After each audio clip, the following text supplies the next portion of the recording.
경남의 한 보건소에서 일하던 30대 공무원이 지난달 말 극단적 선택으로 숨지는 사건이 발생했습니다. 유족들은 이 공무원이 전공의 사태 등으로 업무가 가중된 가운데에도 계속 일할 것을 강요받았다고 주장합니다. 최한솔 기자가 취재했습니다.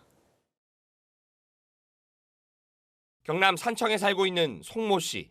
송 씨는 지난달 26일 양산 보건소에서 일하던 딸 A 씨를 가슴에 묻었습니다. 마지막으로 전화가 와가지고 자기가 다른 사람한테 민폐를 끼치는 것 같다고. A 씨가 숨진 뒤 유족들은 직장 동료를 통해 그간의 사정을 들었습니다. 지난해 7월 양산보건소 민원실로 발령을 받았던 A 씨는 6개월 만에 의학팀으로 자리를 옮겼습니다. 그 뒤 A 씨는 소송에 휘말리는 일을 떠맡았고 전공의 이탈로 인한 응급환자 이송 처리와 웅상병원 폐업 등으로 업무가 크게 늘었습니다. 유족 측은 그 과정에서 담당 팀장의 갑질이 있었다고 주장합니다. 파업되기 전에 코로나가 또 번졌나 봐. 아파서 쉬고 싶다고 이야기했는데 코로나 걸렸네요. 진짜 아프냐고 물어보면서 근무하기를 이제 또 종료해가. A씨가 코로나에 걸려 출근이 힘들다고 호소했지만 계속 일하도록 강요받았다는 것입니다. 동료 직원들 역시 같은 주장을 합니다. 양산시 노조 게시판에는 진상규명을 요구하는 글도 올랐습니다. 지금 그 친구가 빠진 자리에 다른 분이 똑같이 지금 업무가 지금 진행되고 있는 상황입니다. 이런 상황이 또 언제 발생할지 모르기 때문에 개선돼야 될 점이 있다. 수사에 들어간 경찰은 A씨의 휴대전화를 포렌식하는 동시에 관련 직원들을 불러 조사하고 있습니다. 한편 양산보건소는 이와 관련해 경찰 수사가 진행 중인 만큼 결과를 기다려보겠다며 별다른 입장이 없다고 밝혔습니다. KNN 최한솔입니다.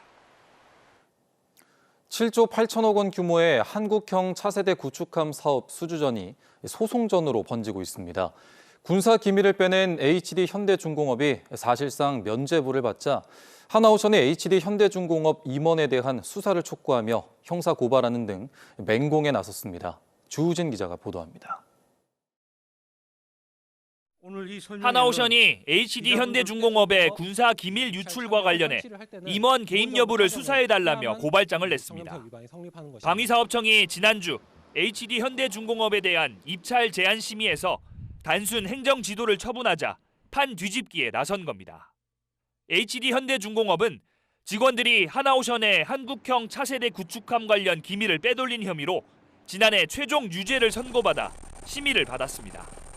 하나오션은 고위 임원의 관여 없이 군사기밀 탈취는 불가능하다며 방사청 결정을 반박했습니다. HD 현대중공업의 기밀 유출 사실을 상급자도 알고 있었다고 답한 일부 직원들의 피의자 신문조서도 증거로 제시했습니다. 이러한 불법 행위가 반복되지 않고 방산시장의 공정성을 확보하여 궁극적으로는 우리 K방산이 신뢰 확보와 함께 세계로 도약해 나갈 수 있도록 정의와 공정을 촉구하는 차원에서 하나오션은 경찰 조사를 통해 임원 개입이 확인되면 재심을 청구할 계획입니다. 이에 대해 HD 현대중공업은 제시한 증거가 수사 기록과 판결문을 짜집기한 억지 주장이라며 유감이라고 밝혔습니다. KNN 주우진입니다. 부산시가 꿈의 컴퓨터로 불리는 양자 컴퓨팅 단지를 조성하기 위해 센텀시티에 20년 넘게 방치된 땅을 개발하겠다고 나섰는데요. 그런데 부동산 개발사는 땅값의 10%만 내고 나머지 90%는 약속한 1년이 지나도록 납부하지 않은 걸로 확인됐습니다. 김민욱 기자가 보도합니다. 부산 센텀시티 마지막 노른자위 땅인 옛 세가삼이 부지 10,000제곱미터. 20년 넘게 방치돼 있다 부산시는 지난해 1월 미국 부동산 개발사인 하인즈와 매매 계약을 맺었습니다. 2028년까지 1조 3천억 원을 투자해 74층 규모의 양자 컴퓨팅 단지를 조성한 뒤 입주 기업, 오피스텔까지 양자 생태계를 구축한다는 목표입니다. 하인즈는 공유재산 땅값 1,894억 원 가운데 10%인 189억 원을 납부하고 나머지 90%인 1,700여억 원은 1년 안에 납부하기로 했습니다. 하지만 취재 결과 미국 부동산 개발사는 계약 1년이 되는 지난 1월까지 잔금 1,700억 원을 납부하지 않은 것으로 확인됐습니다. 부산시와 개발사가 잔금 납부 시한을 오는 9월까지 연장하기로 협의했기 때문입니다. 9월까지 개발사는 최대 10%에 달하는 연체료도 납부해야 하는데 갑자기 변경된 내용에 이해하기 어렵다는 반응이 나오고 있습니다. 결과적으로 민간 기업이 원하는 방향대로 이 계약이 변경이 되고 유예가 되고 이렇게 하는 것 자체가 좀 특혜라고 볼 수 있기 때문에 부산시는 사업계획 변경 검토, 양자 컴퓨팅 도입 검증 등의 시간이 걸렸다고 해명했습니다. 올해 1월에 이제 잔금을 납부해야 됩니다만은 여러 가지 사정상 저희들이 협의 과정 중에 이걸 좀 연기 요청이 좀 있었습니다. 지난해 11월 개발사는 기존 오피스텔 비중을 39%에서 45%로 늘려달라고 요구했습니다. 잔금을 낸 뒤 변경된 사업 계획이 승인되지 않으면 위험하다는 것이 잔금 납부 지연 이유입니다. 앞으로 어떤 계획하에서 이렇게 잔금을 치르지 못했는데도 불구하고 계약을 연장해 줬는지 시민들한테 그리고 시의회에도 분명히 설명을 해야 되거든요. 꿈의 컴퓨터로 불리는 양자 컴퓨팅 단지가 대금 납부부터 꼬이면서 면밀한 검토가 필요하다는 지적입니다. KNN 김민욱입니다. 전국 최초로 부산에서 대중교통과 킥보드 같은 공유 모빌리티와의 환승 할인이 시작됐습니다. 공유 모빌리티가 사실상 지자체 등 제도권으로 들어오면서 불법 주차와 같은 시민 불편도 해소될 걸로 기대됩니다. 이민재 기자의 보도입니다. 버스에서 내린 남성이 길가에 세워진 공유 모빌리티로 다가가 교통카드를 가져다 댑니다. 환승입니다. 버스나 도시철도 같은 대중교통을 갈아탈 때 혜택을 받는 환승 할인이 킥보드와 같은 공유 모빌리티에도 가능해진 겁니다.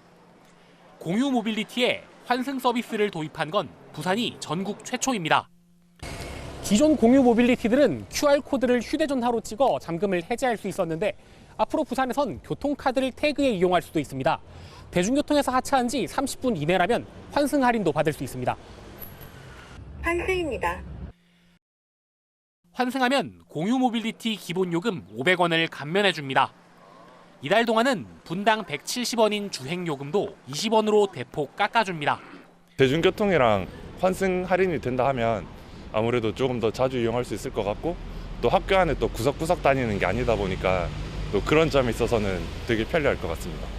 공유 모빌리티 이용객 기만은 부산대 인근 대학가부터 시범 사업이 시작됐습니다. 지금은 200대 남짓 시범 기기에만 교통카드 인식기가 달려있지만 기존 공유 모빌리티까지 확대할 예정입니다. 버스나 지하철을 교통카드 타고 이용하듯이 PM도 교통카드 하나만으로 이제 이용할 수 있는 그런 장점이 발생되고요. 현재는 시내버스와 환승만 가능한데 6월 안에 도시철도와 환승도 가능해집니다. 대중교통 이용 활성화를 높이고 퍼스트 모빌리티에 대한 생태계 조성은 물론이고 핵심 시정 가치인 15분 도시 활성화에도 크게 기여할 것으로 기대하고 있습니다. 환승 할인 적용으로 제도권에 들어오기 시작한 공유 모빌리티. 지자체 차원의 관리가 시작되면서 시민 교통 편익 향상은 물론 불법 주차 등으로 인한 시민 불편까지 해소할 수 있을 것으로 기대됩니다. KNN 이민재입니다. 해가 바뀌어도 소비 심리가 좀처럼 살아나지 않고 있는데요. 백화점은 물론 실생활과 직결되는 대형마트 소비도 크게 줄어들었는데 부산, 울산, 경남, 동남권 지역 소비 심리가 꽁꽁 얼어붙었습니다. 이 소식은 윤혜림 기자가 취재했습니다. 부산의 한 대형 할인점입니다. 요즘 물건 집기가 겁이 난다고 할 정도로 물가가 올랐습니다. 대파는 지난해보다 50%, 오이, 고추류도 30-40% 가격이 올랐습니다. 과일 가격이 설 이후에도 떨어질 줄 모르는 데다 이젠 채소 가격까지 들썩이고 있습니다. 야채도 비싸고 생선도 비싸고 전부 다 너무 비싸가지고 더 봐야 되는데 너무 비싸서 지금 그냥 보고 가는 길이에요. 일조량 부족으로 작물이 재배를 못한 게 가장 큰 원인이며 이런 현상은 약 3월 말까지는 계속 이어질 것 같고 비싼 가격에 소비도 줄었습니다. 동남지방통계청이 발표한 자료를 보면 부산 지역 1월 대형 소매점 판매액 지수는 111.7로 지난달에 비해 13.1%, 지난해 같은 달에 비해서도 6.5% 감소했습니다. 경남도 역시 지난달에 비해 5.2%, 지난해 같은 달에 비해서는 무려 16.5%나 줄어들었습니다. 백화점뿐 아니라 실생활 소비와 밀접히 관련돼 있는 대형 할인점에서의 소비도 큰 폭으로 준 것입니다. 지난해는 설이 1월, 올해는 2월로 설날 소비가 분산된 것도 있지만 부산의 경우 대형 할인점이 잇따라 문을 닫는 것도 일부 작용했다는 분석입니다. 음식료품, 신발, 가방 등 판매가 줄어 감소한 것으로 나타났습니다. 특히 부산의 경우 연이은 홈플러스의 폐점으로 대형마트 부분이 지속적으로 감소한 것으로 나타나고 있습니다. 하지만 무엇보다 고물가의 소비를 줄여나가려는 심리가 계속돼 당분간 소비 심리는 쉽게 살아나지는 않을 것으로 보입니다. KNN 윤혜림입니다. 통합 논의가 촉발됐던 국립부경대와 국립한국해양대가 통합 대신 연합대학 모델을 택했습니다. 하지만 통합이 전제되지 않은 국립대 간 연합은 전례가 없어서 정부의 글로컬대 지정을 받기엔 넘어야 할 산이 많아 보입니다. 김건영 기자의 보도입니다. 5년간 1,000억 원의 정부 지원을 받게 되는 글로컬대 30사업. 지난해 첫 지정된 10건 가운데 4건이 부산대, 부산교대처럼 통합을 내세운 국공립대였습니다. 때문에 국립창원대와 경남도립대 등 올해 신청을 준비하는 국공립대들 다수 역시 통합 계획을 밝히고 있습니다. 이제 관심사는 지역에 남은 국립대 두 곳인 부경대와 한국해양대. 실제 국내 최대 해양수산 특성화 대학이란 청사진을 매개로 지난해 통합 논의가 수면 위로 떠올랐습니다. 그런데 두 대학은 당장 통합까지 나아가진 않기로 했습니다. 통합이 아닌 연합대학 형태로 글로컬대 사업에 공동 신청합니다. 연합 단과대학과 대학원 공동 설립 등을 골자로 한 양해각서를 맺었습니다. 최근 한국해양대 총장이 바뀌면서 통합에 대한 기조가 크게 달라진 게 결정적이었습니다. 하나로 그냥 갑자기 통합하게 되면 거기서 나타나는 부작용도 있을 수 있습니다. 그래서 그런 부작용을 사전에 제거할 수 있는 방법이 서로 연합 형태로 시너지 효과를 만들어내고 그만큼 통합까지 나아가지 못한 데 대해 부경대 측은 아쉬움을 숨기지 않습니다. 통합을 논의하기에는 시간적으로 좀 부족함이 많았다 하는 그런 아쉬움이 있습니다. 솔직하게.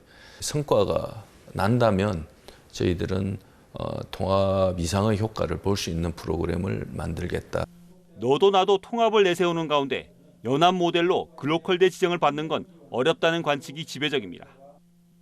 올해 처음 생긴 연합대학 부부는 재단이 달라 통합이 어려운 사립대 간 구조조정이나 국립대와 사립대 간 협력을 염두에 둔 모델로 읽히기 때문입니다.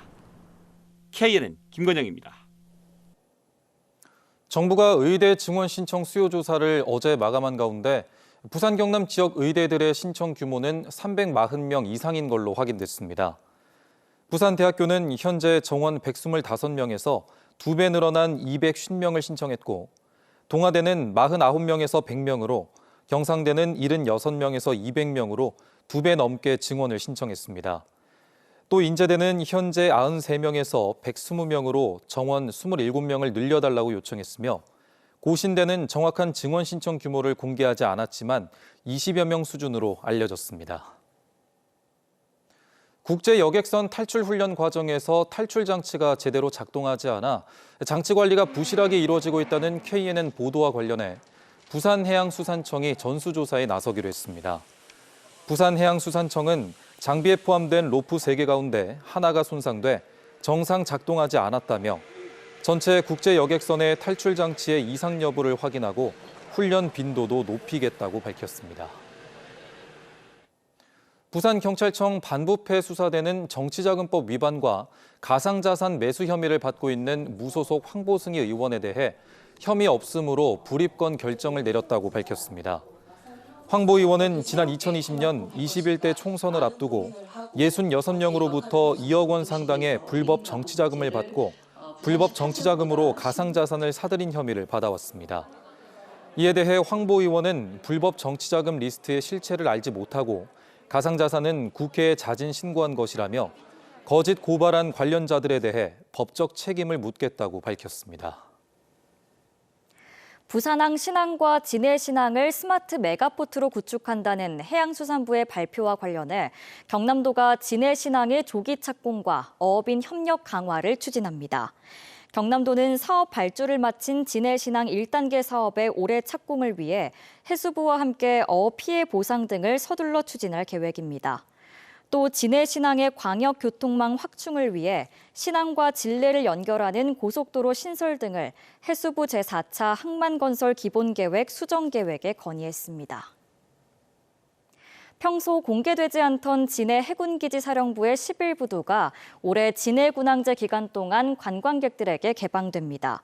또 해군기지에서 마라도함과 일출봉함 등을 직접 타보고 체험할 수 있는 견학 행사는 오는 20일까지 사전 신청 접수를 받아 진행됩니다. 올해 진해 군항제는 오는 23일부터 다음 달 1일까지 열흘 동안 열립니다.